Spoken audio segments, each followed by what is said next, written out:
This section will focus solely on the use of audio and video to give feedback to students. Using audio and/or video allows you to narrate a recording of your computer screen.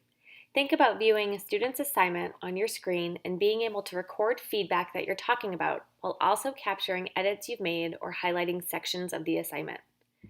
Screencasting tools allow you to do just audio or audio and video paired together.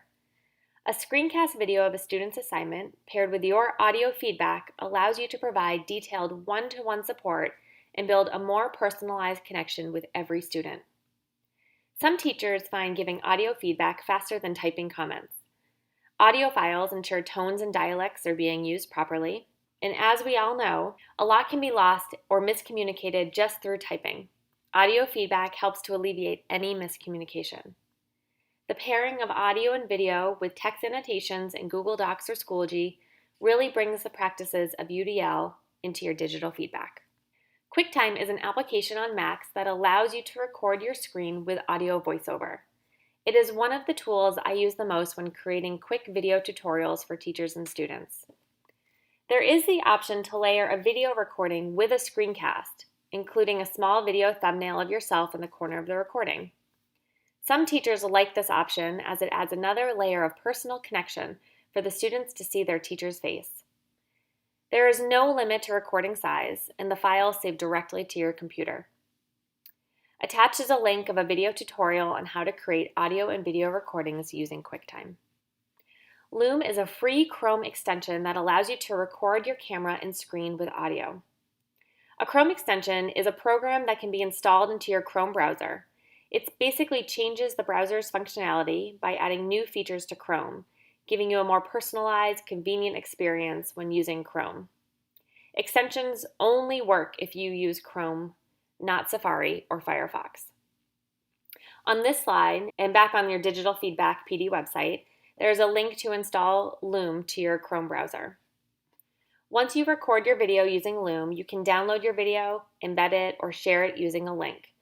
All of these can be uploaded or linked to your Schoology or Google Classroom website. You might be thinking this sounds really similar to Screencastify. You're right. They are very similar tools.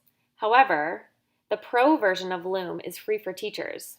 There's no limit to recording length, and you have the ability to trim your video clips, which you couldn't do in Screencastify.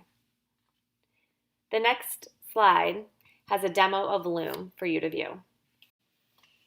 So I'm just going to run through a quick demo of how Loom would work when you're using Chrome.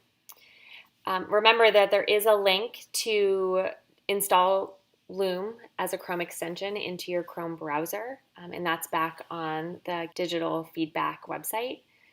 But you'll notice up here, I have all these little icons. These are all my Chrome extensions, which helps to customize my experience when I use the Chrome browser. At the end of my list, I have this red icon. This is the Loom icon. So when I click on that, it's going to open up Loom so I can start screencasting. So when I open this up, I have a few options already. The first one is to record my screen and my camera. So down here in this circle where you see my picture, it'd actually be a video of me. That helps to make a more personalized experience for your students. I can do my screen only, which is what I'm doing now. So it keeps this image here, but I can use this little X in the corner to remove it if I find it distracting. And then I can do one where it's just my camera only. So it would be a video of me front facing. The next option I have is to do my full desktop or to pick a specific tab I have open on my computer. If you are going to jump between tabs, going from Schoology to a Google Doc or to your Google Drive, you want to make sure you're recording your full desktop, not just a tab, because then you won't actually see what you're doing when you move to another tab. Below are some advanced options. So I can choose my microphone I'm going to use. This little icon shows me that my microphone is working. And then I can use my photo for screen. I have a control menu, which is down here, which allows me to cancel my recording, to pause it, to start a recording, and then the recording countdown. I like the recording countdown because it allows me to actually get prepared to start my recording. So when I'm ready, I can hit start recording. I'm going to say yes to my entire screen. I want to give it permission, and then I'll hit share. This is my countdown, and then you'll notice that I'm recording because that red recording button has now turned green. So when I'm ready, I can start giving feedback to Peter Brady. I can talk about some comments I've added. I could highlight some text. I could even go back and actually start highlighting some information for him. I could add new comments as I'm working on this so that he gets feedback of not just me from an audio standpoint, but also using some annotation tools as well. And when I'm ready, I can hit the green checkmark button in the lower left-hand corner to finish my recording.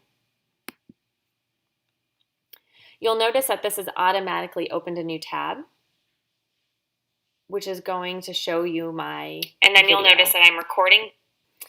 So this recording can then be embedded into your Schoology or into a Google Classroom site. You can even copy the link and share it with students. You can share the link within your digital classroom. So there's a lot of other features too, where you can trim if there's pieces in your video that you want to edit out if you misspoke, or in call to action. So these are some other features that I'm going to link as an additional resource, but that's just a really quick introductory tutorial for you. Mote is another Chrome extension. It allows you to add voice comments to Google Docs, Slides, Sheets, and Classroom. But just note that their Google Classroom integration is somewhat limited. There is a 30-second time limit to your recording, but usually your voice notes in a Google file would be similar to the length of your written comments. It is easier for students to listen to your voice recording if they too have the Mote extension installed. If the extension is installed, students can hear your recording directly in the Google file. If not, it will appear as a link and they'll have to listen and record from the site, but no login is required. We previously saw annotation tools that were connected to Kami, but Kami also gives you the feature to record audio and screencast. Using Kami's audio and video tools, you can mark up, discuss, and provide feedback. As mentioned previously, Kami integrates with Schoology and Google Classroom. Below are a few resources for you to view at your own time about using Kami's comment and screen capture tools. To quickly show you how you can give voice and video annotations or feedback to students in Kami, you'll notice that I already have a Kami assignment open on my computer. Over here on the left-hand side, I have my same toolbar. Before, we used the comment tab to actually just write in text comments, but now you can actually use a voice comment a very similar way. So clicking on the microphone icon is my voice comment. I can select anywhere within the text to record. You'll notice as soon as I click in the student's document, it starts recording. The timer starts counting up from 8, 9, 10 seconds. I have 5 minutes total to record, and when I'm done, I can just hit stop, and it will post. If I want to remove it, I can hit the X to remove it from the document. I also have the option of leaving a video comment, which would be more of that talking head. It's a picture of you making the comments, which is even more personalized than just hearing your voice. But there's also an option to do a screen capture, which is really interesting. So instead of having to use an outside extension like Loom or Screencastify or even Quicktime on your desktop, you can do it right here within Kami. So once I hit the screen capture icon, which looks like a little desktop computer, I can click anywhere within the document, and it will ask me to share my screen. Do I want to share my entire screen, a specific application window, or a Chrome tab? For this example, I'm going to share my entire screen, but some teachers get confused here because the share button is grayed out. I actually have to select my entire screen. Notice there's now a blue outline around my screen, and now I can hit the share button. It automatically starts recording. I can tell that because it starts counting up.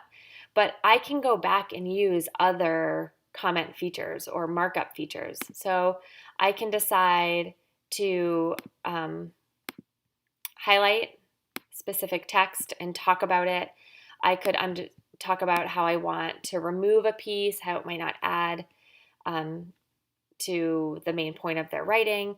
I can even add my comment boxes and talk about why I'm adding that comment specifically while also doing the screen capture. And it's all being captured in this recording. So when I'm done, I can just hit the done button and it will be saved here for the student. Now it does look like a small thumbnail, but this icon here, it looks like a little square with 4 corners, will actually pop the video out for the student to view and watch. Schoology also has an audio-video feedback option available to teachers. In Schoology assignments, you can give audio feedback or video feedback. Just be aware that the video feedback is not a screencast, but a video recording of the speaker. Don't shy away from it though. Having your students see your face is a great way to make your feedback even more personalized. The option of using audio and video is also available in discussions. Again, this is a quick way to respond to your students in a more discussion-based format. Students also have the option of using audio and video in discussions, which can build a more personalized experience and classroom connection. So it's also possible to leave a audio recording in a student's Schoology submission. You don't have the ability to do it as an actual comment in this part of the feature of a submission, but over on the right-hand side, where you would give a more overall response to a student as to how the entire essay or assignment was completed, there is an option to do an audio video recording. So you use this little microphone icon. When I hover over it, it says audio video recording. When I click on it, it gives me the option to record audio or audio and video. Just remember, this video is not of your screen, but it is of you. So for this portion, I'm just going to choose audio, and it allows me to start my recording and capture my audio. Notice how it counts up, and then when I'm done, I can hit stop recording and then insert. I can listen to it first if I would like, but I can just insert my recording and post it. I can add a comment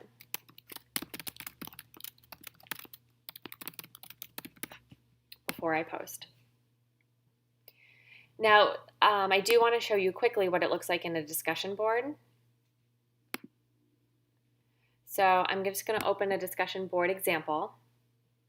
And here it's available for students as well.